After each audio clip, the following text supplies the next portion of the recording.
안녕하세요. 반갑습니다. 오늘 또 민사집행법 기출문제 지문정리 좀 들어갈 겁니다. 객관식하고 좀 다른 점은, 객관식은 우리 오지선자 중에서요 몇 가지 지문을 모르더라도 특성상 문제를 풀 수 있는 그런 문제들이 있지만은, 이제 그거를 개별적으로 하나씩 찾아가면서 정확하게 어떻게 틀렸고 어떻게 맞는지를 다시 한번 확인하는 시간들이 기출문제 지문 정리 시간들이에요. 이거는 2022년도 작년도 법무사 시험과 법원문제 이것들 총 망라해가지고 단어별로 해서 쭉 정리한 게 이 책의 특징입니다. 자, 먼저 1번은 1장 보도록 할게요. 자, 강제입행의와 종류에서는 그렇게 많이 출제되는 것들이 아니에요. 자, 1번 제문, 판결 절차는 권리 또는 법률관계 후 전부 확정, 저 청구권 후 전부 관념적 형성을 목적으로 하는 절차입니다. 그에 반해서 강제입행 절차는 권리의 실현 절차가 돼요. 맞고요. 2번, 또 강제집행은 채권자 신청에 의하여 국가집행기관이 채권자를 위하여 사법상 이행 소용권을 국가 권력에 기하여 강제적으로 실현하는 법적 절차를 말하게 됩니다. 강제집행은 대부분 채권자를 위한 법이 되는 것들이 일반적이에요. 세 번째 제문은 사법상 소용권에는 그런 종류를 불문합니다.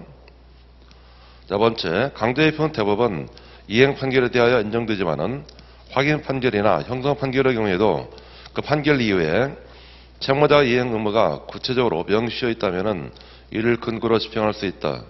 4번은 틀렸죠? 자, 강제집행은 이행 판결에 한해 가지고 인정되는 겁니다.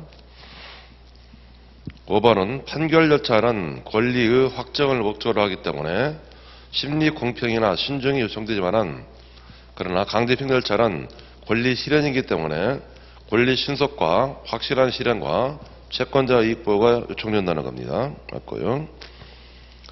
6번 제문은 이거는 집행계약에 관한 문제들인데요. 자, 집행계약은 크게 이제 두 가지로 나눕니다.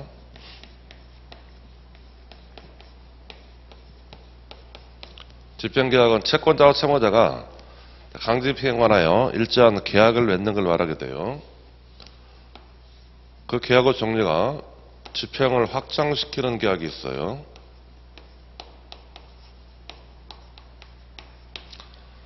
이거는 채권자에게 일방적으로 유리하도록 하는 겁니다.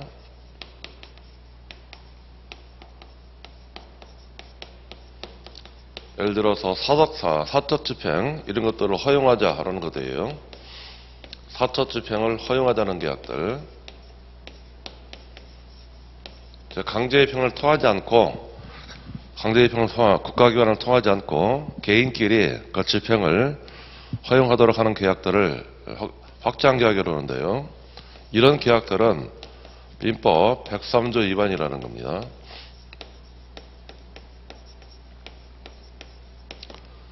그렇지만 그 반대인 집행의 제한계약, 축소계약인데요. 제한계약은 반대로 채무자에게 유리하도록 하는 계약입니다. 대표적으로 이게 강제집행을 하지 않기로 한다는 계약, 그걸 부집행 특약을 맺는 겁니다. 이런 계약은 유효로 봅니다. 그럼 만일 부집행 특약이 있음에도 불구하고 강제집행을 할 때는 집행에서는 여러 가지 구제를 두고 있는데요. 가장 먼저 이런 경우에는 채무자가 청구 이유서를 제기할 수가 있어요. 그럼 부집행 특약은 유효한 사법상 계약이라는 겁니다. 따라서 그에 반해서 집행을 할 경우에는 채무자는 청구 이유서를 제기할 수가 있고요. 두 번째, 이런 서류는 집행법에서 49조에 6호 서류로 되어 있습니다. 49조 6호 서류는 효과가 그런 집행을 취소시키는 서류가 됩니다.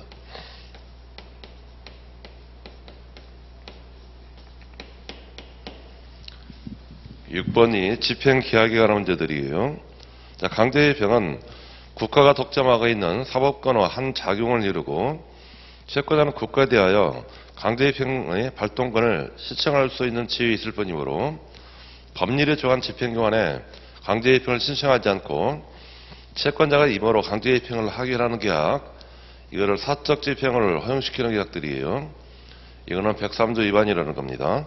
맞는 지문이고, 또 뒤에 이 두 번째 집행기관에서는 집행관과 집행법원에서 주로 출제 이루어지는데요.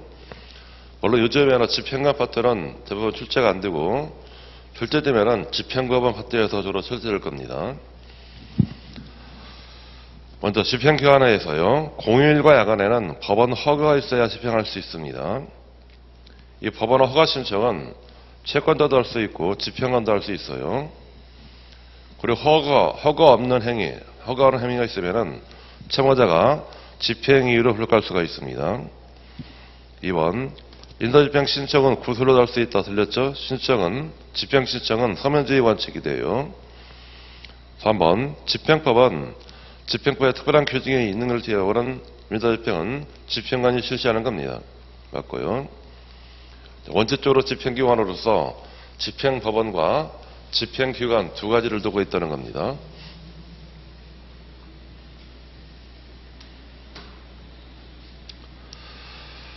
사 번째는 채권자가 집행에 필요한 비용으로서 법원이 정하는 금액을 미리 내지 않는 때는 법원은 결정으로 신청 각하하거나 집행 절차를 취소할 수가 있습니다. 집행 비용을 엔합해야 하는데 엔합하지 않으면 이런 절차를 취하는 겁니다. 5번, 민사집행법은 특별한 규정이 없는 한 법원 상환이 실시한다. 틀렸죠? 법원 상환은 집행기관이 되지 않아요.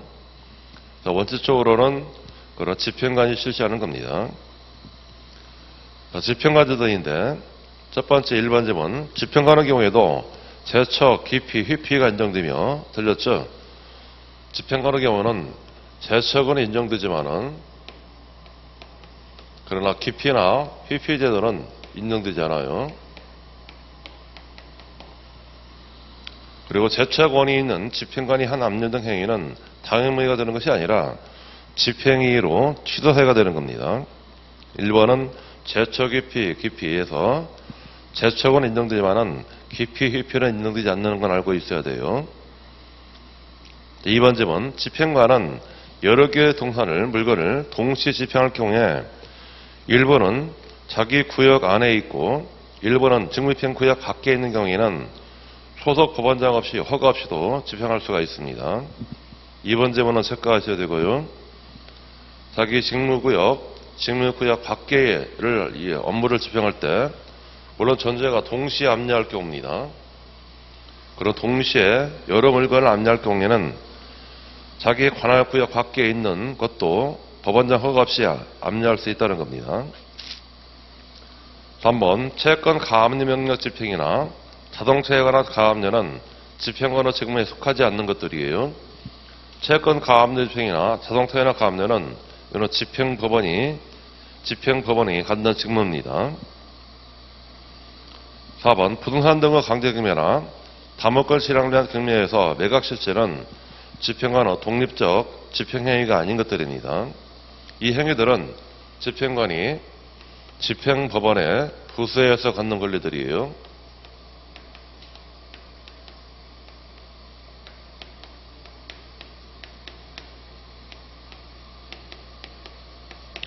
집행법원이 갖고 있는 업무에 부수적으로 갖는 권리들입니다.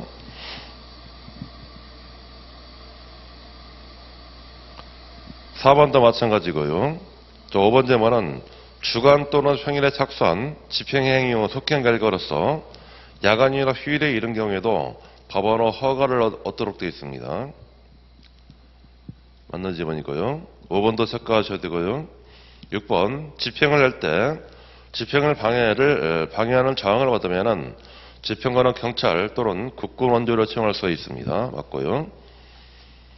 경찰 원조는 집행관이 직접 할 수 있지만은 국군 원조는 집행법원에 신청을 해야 돼요. 7번 점은 채무자가 법인인 경우에 그 사무소나 영업소에 집행을 할 때는 저항이 없어도 대표자는 있어야 집행할 수 있다. 들렸죠? 대표자가 없더라도 집행할 수가 있어요. 8번 채무자가 집행행위가 종료된 후에 압류물을 양도 또는 반출하는 행위는 집행을 방해하거나 저항하러 보지 않습니다. 맞고요. 9번 제보는 집행기록의 열람목사예요. 이해관계 있는 사람과 친구가 있으면은 집행기록 열람을 허가해야 되고 기록에 있는 서류 등본을 교배해 주는 겁니다. 10번 문제는 이거는 체크하고 있어야 되고요. 임의기밀처에서 매각기일 절차가 적법하게 이루어져버린 매각기일 조서 기재만으로 증명할 수 있다는 겁니다. 이게 매각기일 조서의 절차적 증명력이에요. 이거는 변론조서의 증명력 부분들을 이걸 유추 적용하는 겁니다. 11번 집행한 이후 사람으로서 법원의 명령에 의하여 집행행위나 직무를 행하는 사람은 이 사람들이 주로 감정평가사들 이런 사람들이에요. 평가사들 또는 보관인들 또는 강제관리에서 관리인 등이 있습니다. 이 사람들이 직무를 행할 때 신분 또는 자격을 증명한을 가지고 있다가 관계를 신청할 때는 이를 내보도록 되어 있습니다. 그리고 그 사람들이 직무를 집행할 때 저항을 받으면 집행관에게 원조를 요구할 수가 있습니다. 맞고요. 12번은 집행조서를 작성해야 되고 그 조서에 기재할 사항들이에요. 집행관 파트에서는 별로 문제가 출제 안 되고 있어요. 집행법원 파트인데 첫 번째, 물건 인도를 목적으로 집행해서 제3자가 목적물을 점유하고 있는 경우에는 집행법원이 집행관이 되는 겁니다. 이게 259조, 집행법 259조 내용들이에요.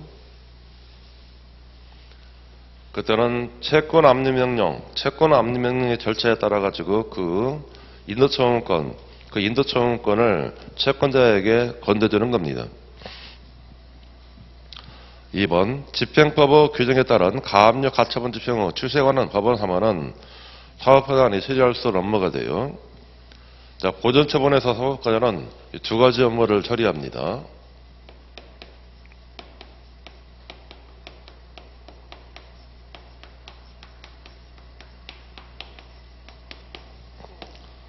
보존처분은 이 두 가지 업무를 제외하고는 판사가 담당하고 있어요. 먼저 고난호 죄수명령 사건들이 있습니다.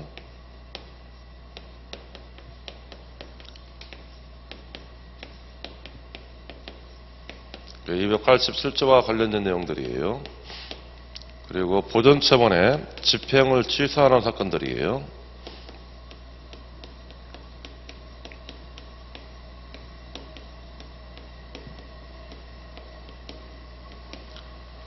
이거는 보존처분의 집행 취소라는 걸 체크하셔야 돼요. 보존처분을 취소하는 사건들이 아닙니다.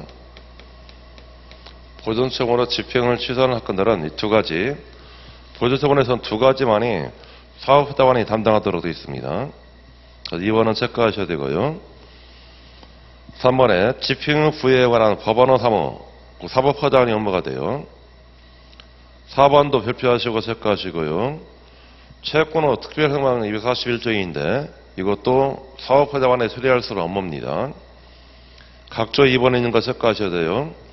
종전 판사로만이 업무였던 인도명령과 관리명령, 채권의 특별행명령은 사법화단 업무로 이거에 바뀝니다. 2020년도 7월 1일부터예요. 이 지문이 곧 출제될 겁니다. 체크하셔야 되고요. 5번째 말은 자동차나 건설기계 수용 선박에 관한 강제기밀처는 그 사법화단이 처리할 수 있는 업무입니다. 맞고요. 6번에 채권 출심에게 제한한 사건, 이거는 판사 업무가 돼요. 결국 판사 업무로 남아있는 것들, 이거를 꼭 암기하고 있어야 돼요. 지방법 단속판사, 판사 업무로 남아있는 것들, 나머지는 전부 다 사법화단 업무로 넘어갑니다. 먼저 강제관리제도가 있어요. 강제관리는 이거는 1년에 한 건이 있을까 말까 하는 그런 사건들이에요. 경매 절차에서는, 부동산 경매에서는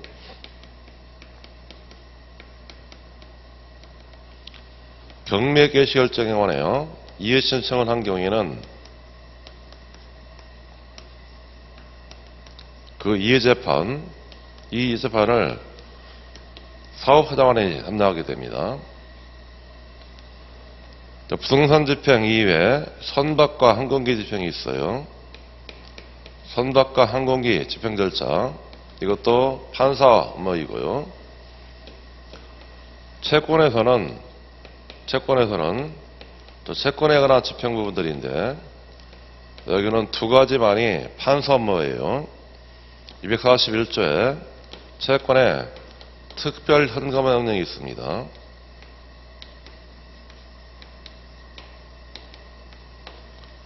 그리고 246조에서 압력 금지 채권이 있으면은 그 압력 금지 채권에 관해서 범위를 변경할 수가 있습니다.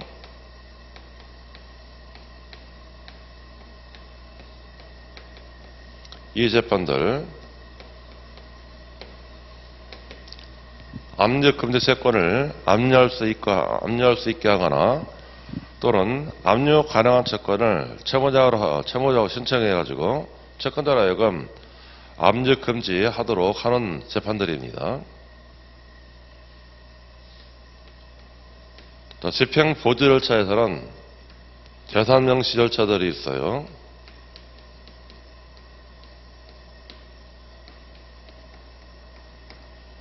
그리고 여섯 번째가 보존 처분에 관한 재판들이에요. 보존 처분에 각종 관한 것들입니다. 관한 재판들. 여기 하나, 둘, 셋, 넷, 다섯, 여섯, 일곱 개가 판사업으로 남아있는 것이고, 나머지는 전부 다 사법화장원에 처리하도록 만들어집니다. 6번은 채권 추심에 제한 사건은 판사업무라고 그랬어요. 7번은 권한 후 초도명령 사건들은 사법화장원에 처리할 수 있는 겁니다. 8번은 집행보조 절차에서 재단명시 절차는 판사가 처리하고 나머지 두 가지는 사법화장원에 처리합니다. 9번째는 시근법원에서 성립한 화해 조정에 기초한 대체집행이나 감정권자는 시근법원이 관할한다. 시근법원에서 성립한 화해조사나 조정소에 기존 대체집행 감정권자는 반드시 지방법원이나 또는 지원이 관할하도록 되어 있어요. 그러나 10번처럼 시근법원에서 성립한 판결에 대한 청구 이유서, 이거는 시근법원이 관할하는 겁니다. 7번 수액사건 심파법의 적용사항이 아닌 사건을 본안으로 하는 보존처분은 시근법원이 관할하지 않아요. 적용대상이 아닌 사건이면 지방법원이 관할하게 되는 겁니다. 12번은 제3자 이유서도 마찬가지가 돼요. 이것도 지방법원이 관할하게 되는 겁니다. 13번째는 집행하는 것과 법원의 가약구역 안에서 송달할 수 없는 때에는 최고나 통지를 받은 사람에 대해서는 대법원규칙으로 조서 등본을 발송하고 그 사유를 조서에 기재합니다. 14번은 송달방소를 바뀌면은 송달장소 변경신고를 해줘야 돼요. 맞고요. 기타 집행기관은 등기관 문제인데, 등기관은 등기를 명하는 판결에 기하여 등기에 기입하는 경우에는 집행기관이 되지만은, 들렸죠? 판결에 의해서 등기에 기입하는 것은 집행기관이 되지 않습니다. 그러나 부동산행원에서 가압류 집행할 때는 그때 등기관이 집행기관이 되는 겁니다. 집행에서 분류 방법, 즉시항고 아니면 집행기관의 이해신청인데요. 1번지는 집행 절차를 취소하는 결정과 집행관에게 집행 절차와 취소를 명하는 결정에 관해서는 항고하지 못한다. 들렸죠? 집행 절차를 취소하는 결정, 집행관에게 집행 절차를 취소를 명하는 결정, 즉시 항고할 수가 있습니다. 이게 17조 1항 규정들이죠. 17 1항 규정. 그리고 이런 취소 결정은 반드시 확정되어야 효력이 있다는 겁니다. 2번제는 보증공탁 의무를 이행하지 아니했음을 이유로 한 항고장 각하 결정원에서는 항고인을 즉시 항고할 수가 있습니다. 없다. 들렸고요. 이거는 매각화 결정이죠. 매각화 결정. 매각 허가 결정에 관해서 즉시 항고를 제기할 때요.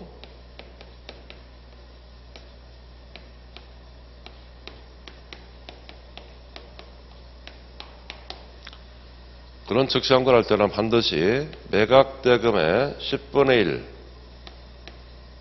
해당되는 금전이나 또는 유가증권을 공탁을 하도록 되어 있습니다.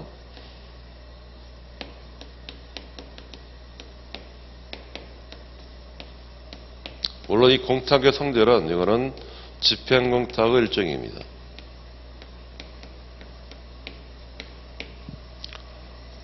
이게 이제 일종의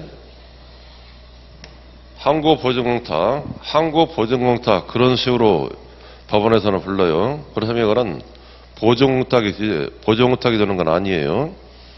보증제공해야 되는데 이거를 이행하지 않으면은 일단은 항고장을 각하하는 결정합니다. 이걸 항고장 각하 결정이에요. 여기에서는 이관계인이 즉시 항고를 할 수 있습니다. 2번 지문이고요. 틀린 지문이고요. 3번 집행절차를 취소하는 결정원에서는 즉시 항고를 할 수 있지만은 그러나 집행 취소 후 서류 요청에 따른 집행 취소 결정은 즉시 항고가 생기지 않습니다. 맞고요. 집행을 취소하는 서류들이 49조에서요. 13569 서류, 이 서류들이 집행을 취소하는 서류가 돼요. 이 서류 제출에 따라서 집행 절차를 취소하는 결정, 그런 취소 결정에 관해서는 이건 17조를 적용하지 않는다 이렇게 되어 있습니다. 집행절 취소 서류 제출에 따른 취소 결정에 관해서는 17조를 적용하지 않기 때문에 실제 1항은 즉시 항고할 수 있다는 규정들이에요. 이거를 적용하지 않게 되면은 즉시 항고하지 못하기 때문에 불법은 집행이 이뤄가는 겁니다. 그리고 이 항이 취소 결정은 확정되어야 효력이 있다는 규정인데 이 규정을 적용하지 않게 되면은 취소 결정은 바로 고지되면은 효력이 생기는 겁니다.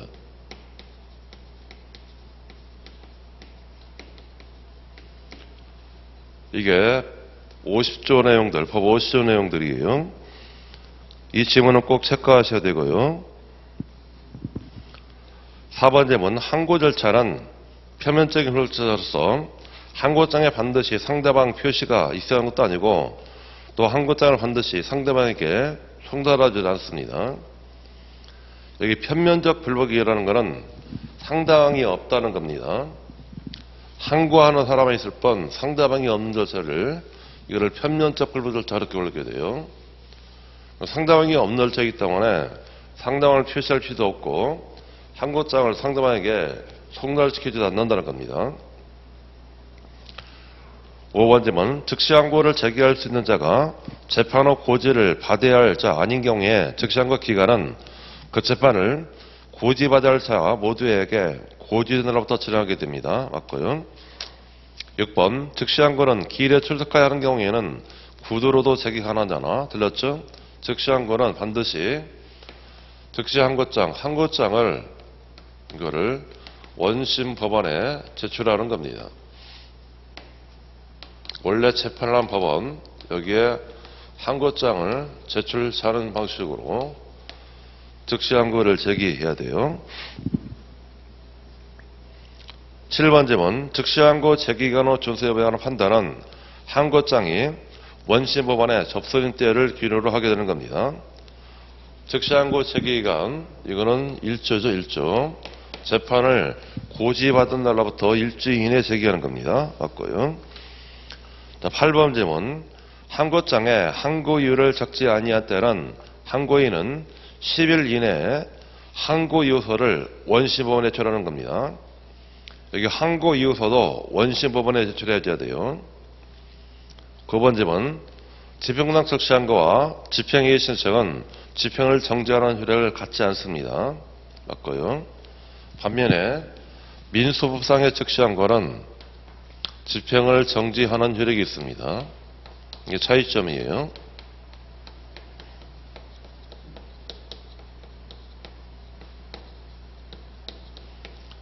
그러나 집행부상 즉시항고는 집행 정지에는 효과가 없게 돼요.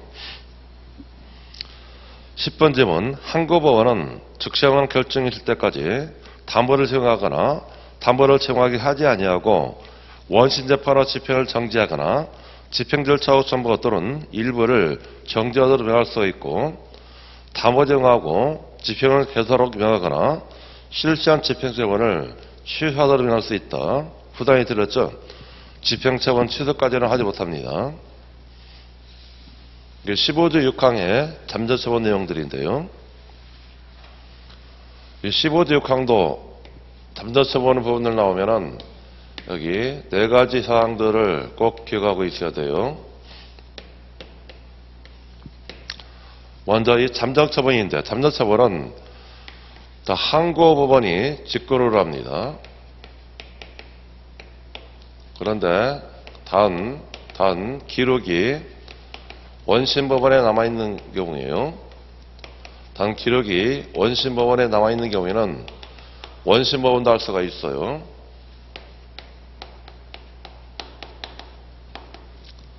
그리고 정지할 때는 그런 즉시항고라는 결정이 있을 때까지 정지하는 겁니다.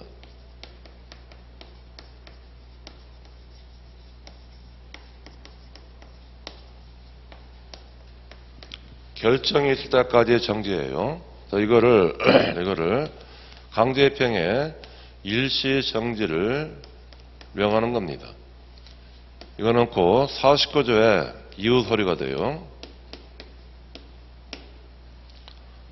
그리고 세 번째가 그 내용이 집행을 정지하는 겁니다. 내용은 집행을 정지하는 거예요.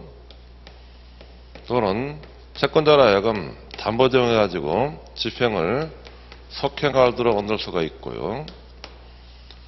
여기 주의할 점은 잠처분으로서는 집행의 취소까지는 가지 못하는 겁니다. 이런 잠재처분은 불력할 수 없기 때문에 이들은 오로지 특별항고만이 가능합니다.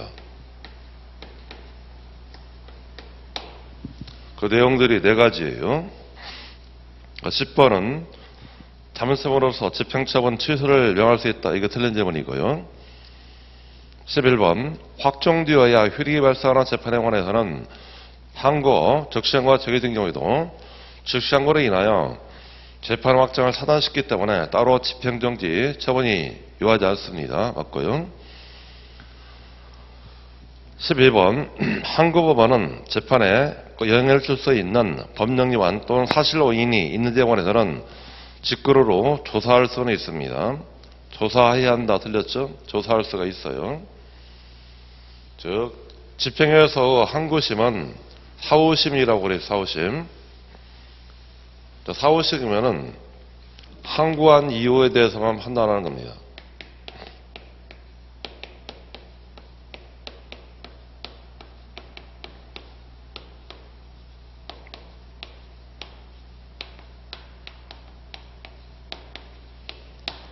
항고한 이유에 대해서만 심리하는 게 이게 사후심이에요.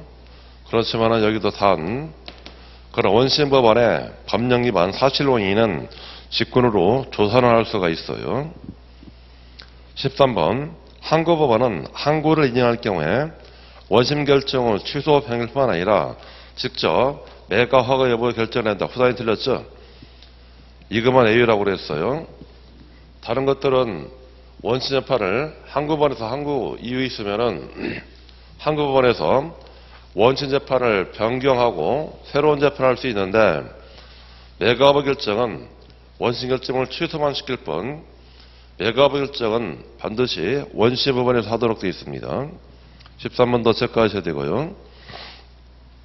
14번 즉시항고가 제기된 경우에 법원은 상당하게 인정할 때는 항고 사건 후 기록만을 보내거나 민사집행 사건 후 기록 일부 등본을 항고 사건의 기록에 붙여서 보낼 수 있다는 겁니다. 맞고요. 15번은 항구재판에는 불구하게 제한구인데 그런 제한구 사유는 재판에 영향을 미친 헌법, 법률, 명령, 규칙 위반을 이유로 드는 때입니다. 이게 제한구 사유가 돼요. 그 제한구 사유하고 특별한구 사유는 서로 사유가 달라요. 특별한구 경우에는 그런 재판에 영향을 미친 헌법 위반 사유가 됩니다. 재판에 영향을 미치는 헌법 위반 사유가 이게 특별한구 사유가 돼요. 그러나 제한구 사유는 재판에 영향을 미친 헌법, 법률, 명령, 규칙 위반을 이유로 드는 때 할 수 있습니다. 16번 인도명령에 관한 즉시항고도 집행부사와 즉시항고와 제한구에 관한 부분들이 적용되는 겁니다. 맞고요. 17번 항고권자는 재판을 고지받은 날로부터 일주 불변기간 이내에 항고장을 제출합니다. 이게 항고 제기간이라고 그랬어요. 맞고요. 18번 부승선 경미의 집행법원이 매각 선고 및 송달한 경우에는 집행채무자는 매각 결정을 송달로부터 일주일 이내 즉시 항고를 제기할 수 있다. 14번 틀렸죠? 자, 매각 허브 결정은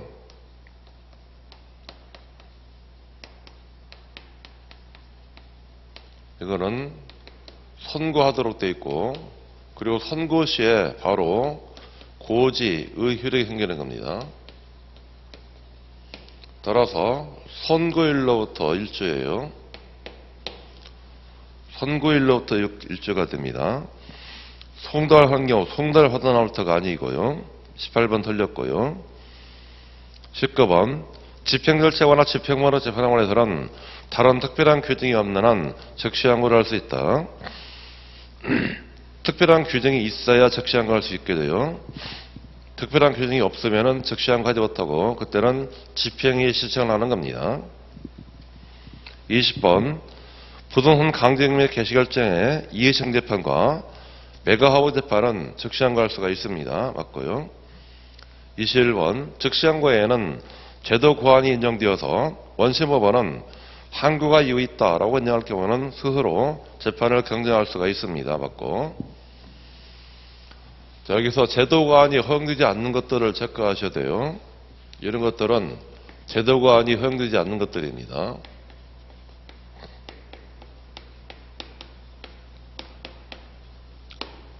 첫 번째, 판결의 경우에는 당연히 제도 고안이 허용되지 않아요. 판결. 그 대신에 판결의 경우에는 판결에 경정제도를 두고 있는 겁니다. 제도 고안이라는 걸 허용하지 않아요. 두 번째, 특별한 것도 마찬가지예요. 특별한 것도 제도 고안이 허용되지 않는 것들이에요. 자, 세 번째는 보존처분에 관해서 이의재판을 했습니다. 보존처분의 이의재판도 이것도 즉시 항고를 할 수 있는데요. 그런 이의재판에 즉시 항고 시에 원시법원에서 제도관하는 걸 허용하지 않습니다. 제도관이 안 되는 이유는 보존처분 이의재판은 286조 1항에서요. 이렇게 심리방식을 두고 있는데 이 심리방식은 변론이나 또는 당사 상방이 참여할 수 있는 신문기일을 정하도록 되어 있습니다. 즉 심리방식이 마치 판결 절차와 유사하다는 겁니다.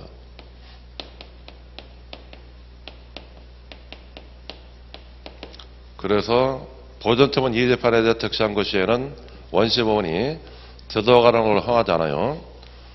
또 이 286조 심리방식을 이거를 준용하는 규정이 있는데 이 준용하는 규정들이 그 다음에 있는 거 사정 변경으로 인한 보존처분의 그런 취소 재판에 대해서 이것도 즉시 항고할 수가 있어요.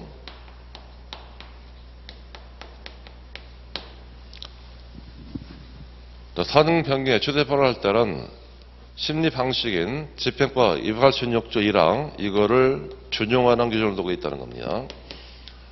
따라서 심리 방식이 판결 절차에 유사하기 때문에 이런 취소 재판에 관해서 즉시 항고를 제기한 경우에 원시법원은 제도관이 안 된다는 겁니다. 다섯 번째는 보존처분에서 가처분의 경우에는 그런 특별 사정이 있으면은 여기다가 담보 제공해서 가처분을 취소할 수 있도록 되어 있습니다.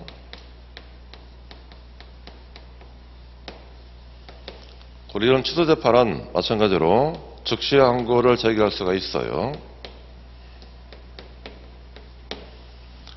물론 즉시 항고들은 전부 다 그런 취소 재판을 한 원시법원에 제출한다고 그랬어요. 그러면은 원시법원에서 다시 그런 제도관하는 것이 가능한가 문제됩니다.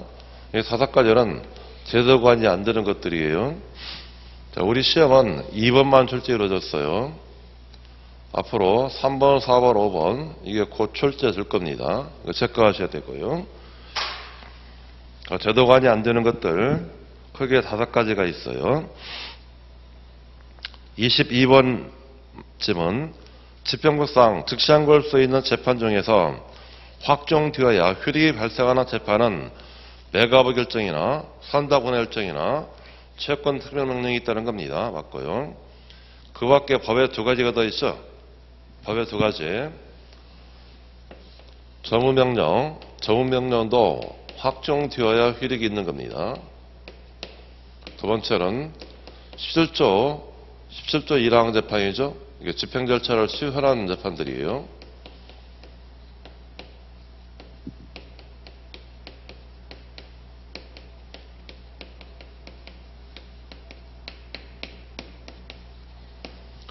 집행 절차를 취소하는 결정, 전무명령, 그 밖에 두 가지가 더 있습니다. 법에 다섯 가지예요. 매각허브 결정이나 선다군의 결정이나 채권 특별명령 다섯 가지가 법에 있는 확정되어야 효력이 발생하는 재판들이에요. 23번쯤은 법원의 직권으로 배당 요구기까지 매각 조건을 바꾸거나 새로운 매각 조건을 설정한 경우에는 이에 불구하여 법원에 집행의 신청을 해야 한다. 틀린 제목이죠. 불복이 즉시항고 할 수 되어 있어요. 24번 집행법상에 집행법원은 주식 양도명령을 비롯한 결정이나 명령의 경우에 그 원본이 법원 사무관 등에 교부되면은 채무자는 결정명령이 자신에게 고지르게 정의하더라도 결정명령에 불력하여 항고할 수 있다는 겁니다. 24번은 맞는 지문이고요. 원래 15조에서는 즉시항고 기간을 재판을 고지 받은 날로부터 1조라고 되어 있습니다.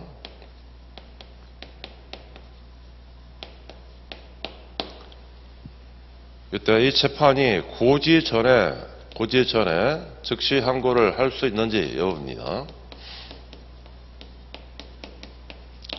고지 전에 즉시 항고는 이거는 적법하다는 겁니다. 이 24번 지문은 전원합의체 결정 사안들이에요. 체크하셔야 되고요. 25번 집행위행과 확정 결정은 집행절차거나 집행원의 재판이 아니기 때문에 그 결정에 불복하기 위해서는 집행부상 즉시항고가 되는 것이 아니라 민수법상의 즉시항고를 하는 겁니다. 맞고요. 차이점은 민수법상 즉시항고는 항고 유효를 제출할 필요가 없어요. 그러나 집행부상 즉시항고이면은 항고 유효를 제출하는 겁니다.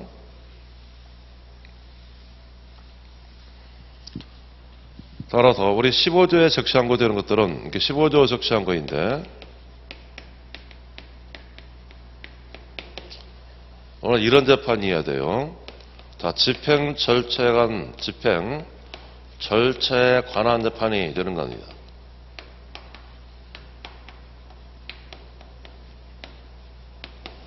그런데 여기 집행 절차에 관한 재판이란 강제입행을 개시한 후에요. 강제입행을 개시한 후에 그 절차에 관한 재판을 말하게 돼요. 따라서 강제입행을 개시한 후에 그 절차에 관한 재판이 아닌 것들에 관해서 여기에 즉시 항고를 할 수 있다라고 돼 있으면은 이 즉시 항고는 15조 즉시 항고가 되는 것이 아니라 민사소송법상의 즉시 항고가 되는 겁니다.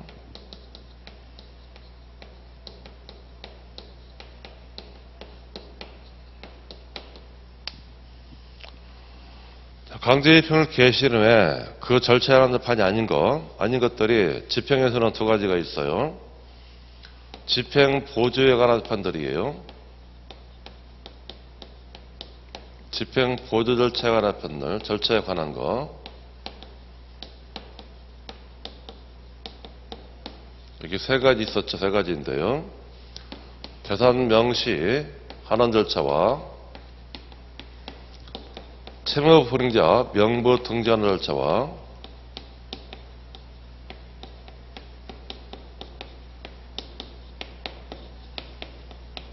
재산 조회하는 절차, 이런 것들은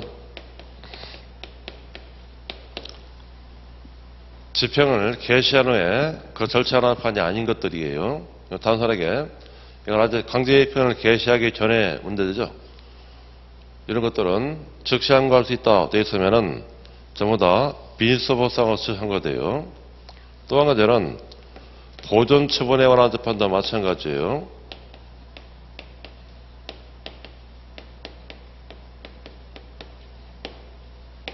보존 처분에 관한 재판도 집행 절차, 강제입형 절차를 개시한 후 그 절차에 하는 것이 아니기 때문에 여기에 즉시 항고할 수 있다고 되어 있으면은 전부 다 민사법상에서 처리한거돼요. 이거는 성격이 속심입니다. 그 성격이 속심이면은 여기 사유가 어떤 사실관계뿐만 아니라 그런 절차적 관계들도 사실관계나 절차적 관계들도 다시 심리하는 겁니다. 속심 성격이에요. 그렇기 때문에 항고 이유서라는 것을 제출할 필요가 없다는 겁니다. 항고 이유서는 이거는 제출을 요하지 않아요. 큰 특징 이 부분들이에요. 25번은 맞는 지문이고 26번 항고 절차는 편면적 절차로서 판결 절차와 같이 대립되는 당사자를 예상하지 않기 때문에 엄격한 의미에서 상대방을 필요로 하는 건 아니지만은 그러나 매가 허브 결정을 항고할 때는 항고본이 필요한 경우에 반대 짓을 하기 위하여 항고인으로 상대방을 정할 수 있다라는 규정을 두고 있습니다. 이것만 A가 돼요. 27번 강제입형 절차에서 즉시 항고는 최초로 특별한 규정이 있는 경우에 하나여 허용되는 것이지만은 특별한 규정이 없는 경우에도 해석상 그와 동일하게 취급되어야 한다고 인정할 때는 가능하다는 겁니다. 맞고요. 28번 가압류, 이의, 신청에 관한 재판은 집행 절차에 관한 집행에 관한 재판이 아니기 때문에 그에 관한 즉시 항고에는 15조가 적용되지 않습니다. 이 사안이죠. 여기 보존 처분에 관한 재판들이에요. 이거는 강제입형을 개시한 후에 그 절차에 관한 재판이 아니기 때문에 여기 즉시 항고 할 수 있다고 되어 있다면은 전부 다 민사소송법상에 즉시 항고가 된다고 그랬어요. 여기 항고 이유서를 제출할 필요가 없다는 겁니다. 28번도 꼭 체크하셔야 되고요. 28번에 같은 취지 판례가 이게 권한후 조서명령도 마찬가지예요. 권한후 조서명령 이거를 이행하지 않으면은 불이행하게 되면은 보존처분에 취소 결정이 나옵니다.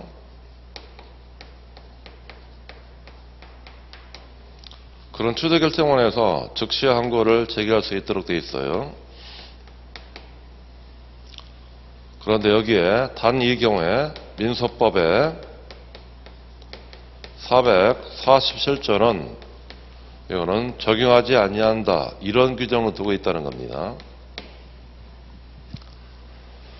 자, 만일 이 즉시항고가 15조 즉시항고이면은 15조 즉시항고는 당연히 집행을 정지하는 효력이 있습니다. 따라서 앞에 있는 즉시항고가 15조 즉시항고면은 민소법 사회실조가 이게 송무상 즉시항고는 집행 정지하는 효력이 있다는 규정들이에요.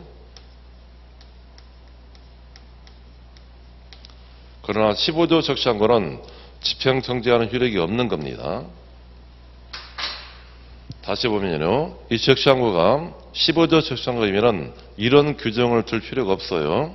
왜냐면은 15조 즉시항고는 집행을 정지시키지 않기 때문에 그럽니다. 그런데 이 즉시항고가 민수부당 즉시항고이기 때문에 이런 규정, 집행 정지 효력이 있다라는 그런 내용들을 적용하지 않게 되는 겁니다. 그러면은 효과는 똑같게 돼요. 즉시항고는 집행 정지 효과가 없는 겁니다. 다만 이런 규정을 둔 이유는 앞에 있는 즉시항고는 15조가 아니라 민수법상의 즉시항고가 되기 때문에 이런 표현을 쓰고 있어요. 결국은 항고 요소를 제출할 필요가 없다는 겁니다. 자, 그 다음에 있는 거 집행이의 신청인데요. 자, 1번 질문. 집행 절차에 관한 집행번호, 집행행원에서는 특별한 규정이 있어야만 즉시항고할 수 있고, 그러한 규정이 없으면은 집행에 관한 신청으로 불력하는 겁니다. 맞고요. 2번 집행기관의 이업한 처분에 관하여 불복이 있는 집행세권자나 채무자, 그 밖에 이해관계인 이 사람들이 집행이할 수 있는 사람들이에요. 맞고요. 3번 분산 경매의 집행부원이 대금 지급기한을 정할 수 없음에도 이를 정한 경우에는 그에 대한 즉시항고가 가능하므로, 들렸죠? 즉시항고 기간이 할 수 있다는 규정이 없어요. 즉시항고가 안 되기 때문에 집행의 신청은 가능하다는 겁니다. 반대로 되어 있고요. 4번 집행물을 내어달라는 신청이 거절되면 집행이 시행할 수 있다. 들렸죠? 그때는 부여 거절 처분에 관해서 이의 신청을 하는 겁니다. 4번은 틀렸고요. 5번 집행 절차가 종료된 이후에는 이의 신청으로 집행처분 취소를 구할 수 없게 되는 겁니다. 맞고요. 집행의 신청도 집행 개시 후에 집행 종료 전까지 해야 돼요. 집행 종료된 후에는 집행의 신청은 이익이 없는 겁니다. 집행 개시 전에 집행 종료되기 전까지 하는 게 집행의 신청이에요. 6번째 이의 신청은 집행의 기본이 되는 집행권한 자체에 관한 실체적인 권리관계가 이유로 할 수 없다는 겁니다. 맞고요. 자, 여기 즉시항고이든 집행의 신청이든 사유가 되는 것들은 공통적인 것들이에요.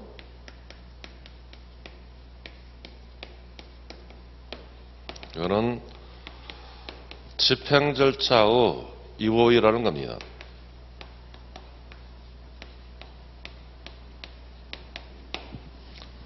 이거를 절차상 하자, 그런 표현을 씁니다.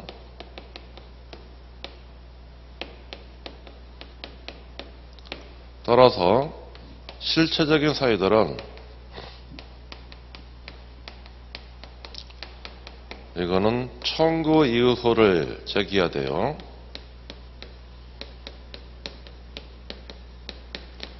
이 사유는 그런 즉시항고나 또는 집행의 사유가 되지 않는 것이 원칙이에요. 그런데 단 그런 담보권 시행 절차에서는 이런 실체적 사유들도 즉시항고 사유되고 집행의 사유가 되는 겁니다. 그래서 원칙 A 이런 것들이에요. 7번 질문. 매수인에 대한 대금 지급기한 통지소송들이 부적품에도 대금 미납을 이유로 재매각명령을 한 후에 매각 결정이 확定경우에는 재매각명령 취소를 구하는 이의 신청을 할 수 없는 겁니다. 맞고요. 7번도 자주 나오는 판례 중에 하나가 돼요. 8번 공탁 사유신고 각하 결정과 경유절차 취소 사유 있음에도 불구하고 법원이 취소 결정을 하지 않을 경우에는 불복은 모두 집행에 관한 이의 신청이 되는 겁니다. 맞고요. 9번도 마찬가지. 경유절차에서 배당기일에 출석하지 아니한 채무자가 자신에게 공탁된 배당 잔해의 출금을 위하여 집행법원에 집위탁 송보와 자기소송서 교부를 신청했다가 거절당한 경우에는 집행이의로 불가하는 겁니다. 맞고요. 10번도 마찬가지 집행관이 집행유인받기를 거부하거나 집행행위를 지체한 경우에 또는 집행관에 대한 수수료 다툼이 있으면 집행이 시정할 수 있습니다. 맞고요. 11번 가처분 해제 청사가 유의줬다고 주장하는 가처분 채권자가 법원을 속타하게 하여 말소된 가처분 기입 등기의 말소 협의를 관한 방법, 이게 집행이 시행이 되는 겁니다. 맞고. 특히 11번의 경우에는 그런 말소 협의를 구하는 소를 제기하면은 소의 이익이 없게 돼요.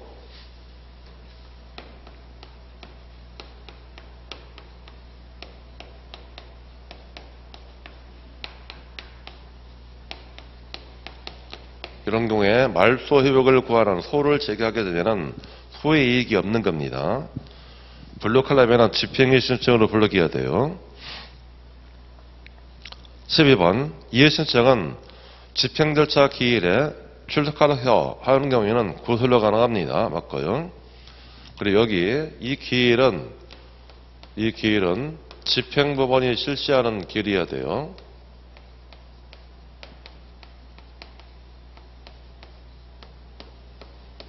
집행법원이 실시하는 기일에는 말로 할 수가 있습니다. 여기는 집행관이 실시하는 기일은 여기 해당하지 않아요.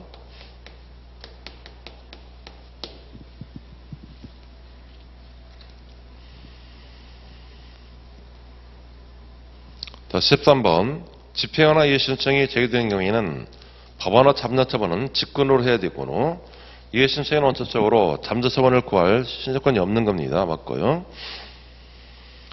14번은 관할인데요. 집행관이 행한 집행행위, 압류 집행에 관하여 집행이익 시작할 경우에는 압류 처분한 것을 관하는 지원원이 관할하게 되는 겁니다. 맞고. 15번 이의 재판에는 소명으로 부족하고 증명이 있어야 됩니다. 맞고요. 우리 소명으로 가는 것들은 또 소명을 요하는 사람들은 이거는 보존 처분에 대한 재판들만 소명을 요합니다. 나머지 판단은 전부 다 증명으로 가야 돼요. 15번 맞는 질문이고요. 16번 집행 취소 후 서류 절차에 따른 집행 처분을 취소하는 재판에 불이익이 있는 경우에는 즉시 항고를 제기해야 되고 들렸죠? 49조 후 서류 제출에 따른 취소 결정은 집행에 신청해야 된다고 그랬어요. 그리고 만약 즉시 항고장에 집행하나 이해 신청으로 기다리면은 이를 즉시 항고로 한 거로 해야 되나? 틀린 질문이죠? 틀린 질문. 집행에 신청하는 겁니다. 17번 문제는 집행법원이 최고가 신고인이 명백한 자에 대하여 특별한 한정 없이 매각 하부 결정을 하지 않을 때는 최고가 신고인은 집행이 신청할 수 있다는 겁니다. 맞고요. 18번 이의 신청이 있는 경우에 법원은 이의 재판에 앞서서 집행 정지 등 잠정 처분을 할 수 있는데 이런 처분에 관해서는 즉시 항고나 집행의 신청으로 불구할 수 없는 겁니다. 맞고. 마찬가지로 이 잠정 처분도 즉즉 특별 항고만 가능합니다. 자, 16조 2항의 그럼 잠정 처분 내용들인데요. 여기도 4가지는 기억하고 있어야 돼요. 이것도 법원이 직권을 합니다. 그리고 내용은 마찬가지로 집행의 정지만 가능합니다. 그리고 잠정처분은 반드시 이의 재판에 앞서 하도록 되어 있어요. 그래서 잠정처분은 불복하지 못하기 때문에 불복은 오로지 특별한 것만이 되는 겁니다. 16조 2항의 내용들이에요. 19번 질문. 집행의 이의시정 재판에 대해서는 집행법원은 변론을 거치는 관계없이 결정 형식으로 편하게 됩니다. 재판 형식이죠. 맞고요. 20번. 경위 절차에서 응찰 애정의 사유는 집행하나 이의시정할 수 없는 겁니다. 맞고. 21번. 집행권으로서 청원권을 양도한 채권자가 집행력이 소멸한 이행공일정의 정문에 기하여 강제평일죄가 나온 경우에는 채무자는 집행이유로 다투는 겁니다. 맞고요. 다툴 수 없다가 틀렸죠? 집행이유로 다툴 수가 있어요. 자, 원래는 21년 판례는 원래가 이런 사안들이에요. 갑이 의뢰에게 어떤 이행 공무결정을 갖고 있습니다. 이 권리, 채권을 병에게 양도했어요. 그리고 양수인이 여기에 승계집행문을 받았다는 겁니다.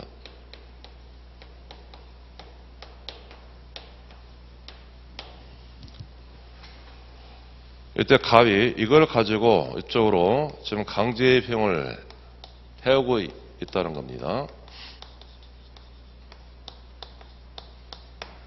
그래서 을이 갑을 피고로 해서 원래는 청구 이의소를 제기한 사건들이에요. 이 사건에서 청구 이의소가 부적법하다 라고 판시하는 사안들입니다. 결국 부적하면은 이거를 소를 각하하는 사유가 돼요. 이 근거를 두 가지를 두고 있어요. 왜 각하를 하게 되는지 두 가지인데,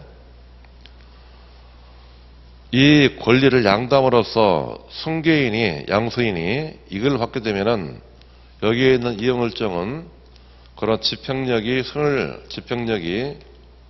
소멸된다는 겁니다.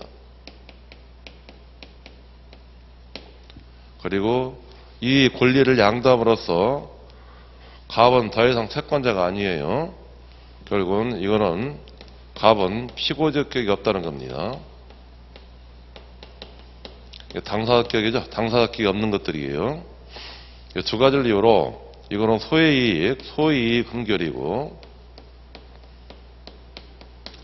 이거는 당사자격 흥결이에요.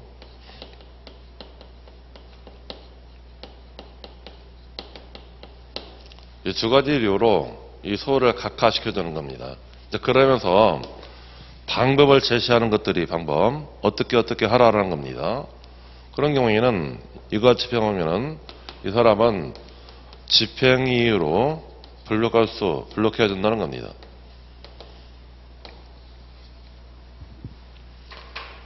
이 사안들도 가까운 실제 이루어져요. 자, 22번 가처분 취소결정 청문 제출에 따른 간접강제 취소결정에 관해서는 즉시 항고할 수 없습니다. 이게 49조 서류가 되는데요. 49조에 1호 서류, 1호 서류 제출에 따라서 이 제출에 따른 취소결정, 이런 취소결정은 즉시 항고하지 못한다고 그랬어요. 여기는 집행이 신청으로 흘러가는 겁니다.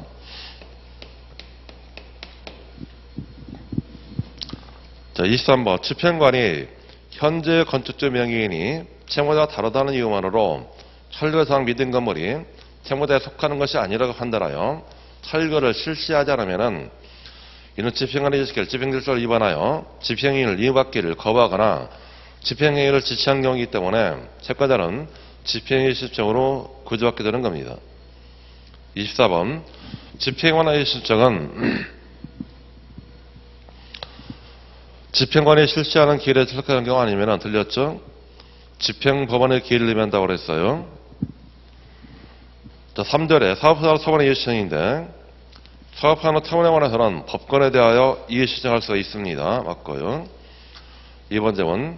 자, 사업하자로 처분 중에 판사가 처리할 경우에 즉시 항고 대상이 되는 것에 관해서는 이의신청 대상 기준 처분 표시와 처분에 관한 이의신청을 취지를 밝히는 방법으로서 사업허자관에 하는 겁니다. 맞고요.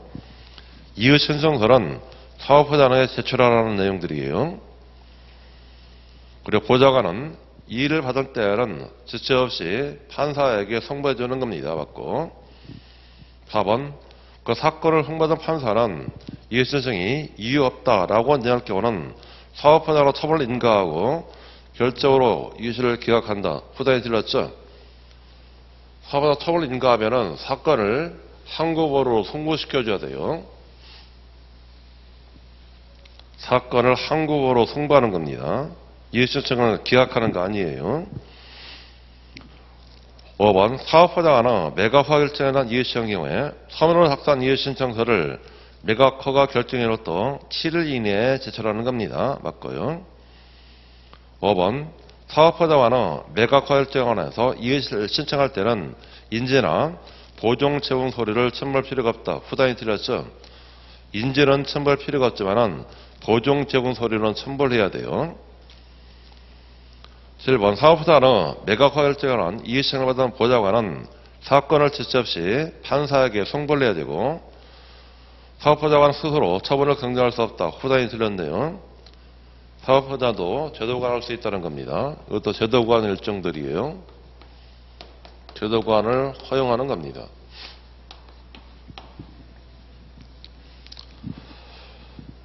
8번 질문.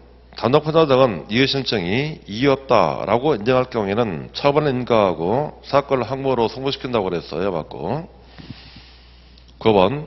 그런 사업보좌관의 처분이 집행에 관한 이해 대상이 되는 경우라 하더라도 사업보좌관의 그런 처벌의 이해신청이 아니라 집행에 관한 이해신청으로 분류하는 겁니다. 맞고요.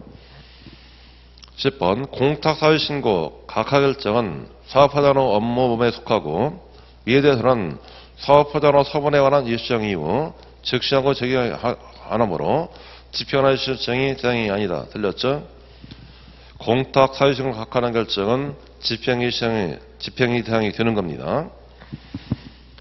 11번은 꼭 체크하셔야 되고요. 사업보좌관이 작성한 배상권에서 이해 신청이 있더라도 이의가 없는 부분은 그대로 배상 실시할 수 있게 되는 겁니다. 맞고. 12번은 반복되는 질문들이네요. 13번 사업보좌관이 작성한 배상 피해권에서 이의가 있는 경우에 관계인들이 그 이유를 인정하지 않거나 다른 합의가 이루어지려면 사업보좌관이 작성한 배상표는 전체가 실시된다. 들렸죠? 이의 없는 부분은 배당을 실시할 수 있도록 되어 있다고 그랬어요. 이의가 없는 부분은 배당을 실시해 주는 겁니다. 14번 사업보좌관의 처분에 관해서는 항고를 하거나 이해신청할 수 있다. 들렸죠? 사업보좌관 처분은 불복이 이해신청이 되는 겁니다. 15번 판사가 이해신청이 이의 없다라고 인정하여 사업보좌관 처분을 인가할 경우에 이에 대해서는 7일 이내에 즉시 항고를 해야만이 사건이 항고로 송부된다. 틀린 질문이죠? 이의 없다고 그래서 사업보좌관을 인가한 경우, 처분을 인가한 경우에는 바로 사건을 판사가 항고로 송부시켜주는 겁니다.